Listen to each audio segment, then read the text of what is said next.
Welcome back to Community Conversations.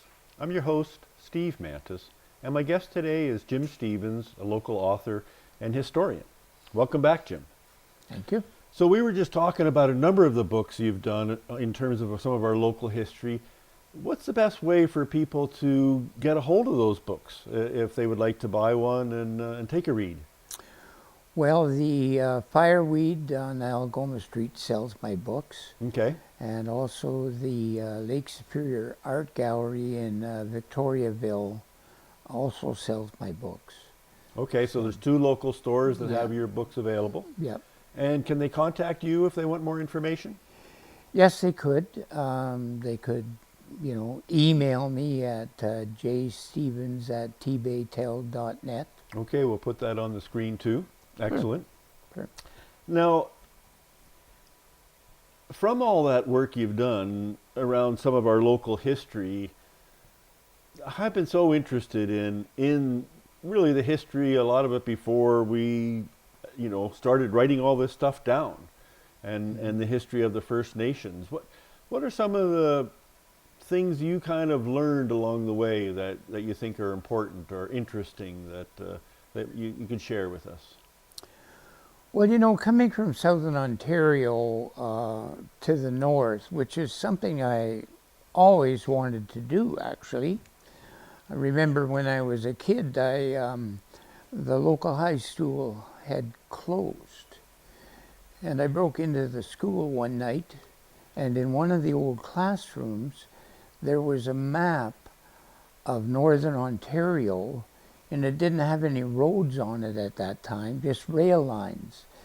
And I looked at that map and I took it home with me. So I had always had an interest in the north and fishing and hunting in those early days and that sort of thing. So that was sort of an indication of my early interest. And then, when you come to a new place and you take a look around, there were very few books that explored in any depth the whole historical background of northwestern Ontario. And so in a way, the Sacred Legends books and the Sandy Lake books were all, background for everybody, not just First Nations people. Right. And the Wild on Superior book was the first book ever written that treated Lake Superior as a frontier area. So in that book, there's a lot of fun. There's a lot of wild stories about ships that made it through, but they had to throw all the cattle overboard or whatever. Right. And the Mad Donald Mackay story is an early story from the 1700s. And this is a new book you're just about to publish. Yeah, it should be ready by this fall. And it's a story of a Highland fur trader who, was in Red Lake, Sturgeon Lake, on the north shore of Lake Superior, and traveled around and had conflicts with practically everybody he met.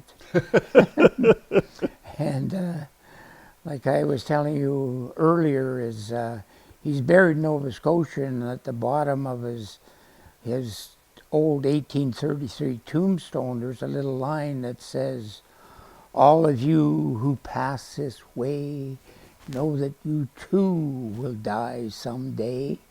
And so he's a very fun kind of individual to write about, and plus encompassed, he was one of the first fur traders to visit the Mandan Indians down on the Missouri, and during his career he made 9 trips across the Atlantic Ocean in sailing schooners. Wow. Mostly with Hudson Bay Company ships, but also with some private packet ships. So, and a really tough character. One year, I think it was 1798, he walked from Halifax to Montreal in November and December. Oh my goodness. So amazing, tough, wiry kind of guy. and had married a Métis woman from Red Lake, Ontario, I think around 1793, and his one son became a Hudson Bay Company trader as well. A guy named William Mackay, who spent a lot of years at Big Trout Lake and Barons River. So there's just all kinds of unwritten, wonderful stories on the North yet that hopefully people will pursue in some way or manner. So you've got, as I was talking to you earlier, 14 or 15 books to your name. You've got a couple of them coming out shortly, and I understand they're also working on making one or two of your books into motion pictures. Yes, one book that I wrote is called Angelique Abandoned, and it's the story of a Métis girl who was left on Isle Royal in 1845 with her husband. And her husband died during the winter from starvation, and she survived until the spring when the copper hunters that had left them there came back, surprised to find her alive. And that's been scripted by Telefilm Canada as a story for a dramatic film. And Michel Desrogier is the scriptwriter. Well, we had Michelle on this show a few weeks ago. Yep. That's great. And so, and you've got another one too that's in the works, or? Well, the Wild on Superior book is being reformatted and reprinted by the Thunder Bay Historical Society this spring. So hopefully the three of them will be out by the fall. Great. And do you have more things you're thinking of for the future? I haven't really keyed in on anything at the moment. The other area that I've written about fairly extensively is my uncle was in World War II, and he was a wireless air gunner on a Hudson bomber. So Hudson bomber was a converted passenger plane. It was a Lockheed, and unfortunately my uncle was lost at 23 years old when they crashed into a mountain in Algeria. Oh my goodness. Which is where he is buried.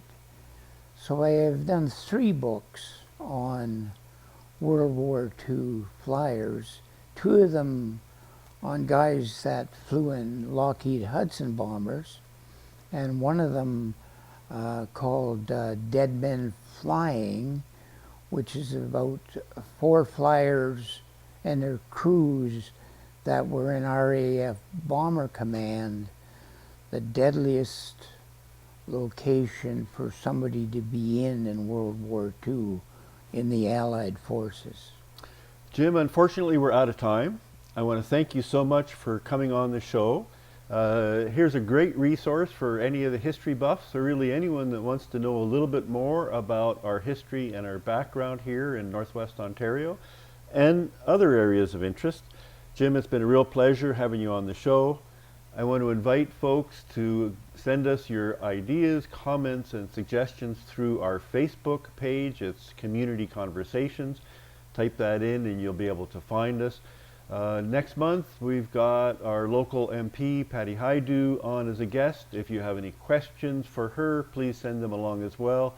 Thank you so much, and stay safe.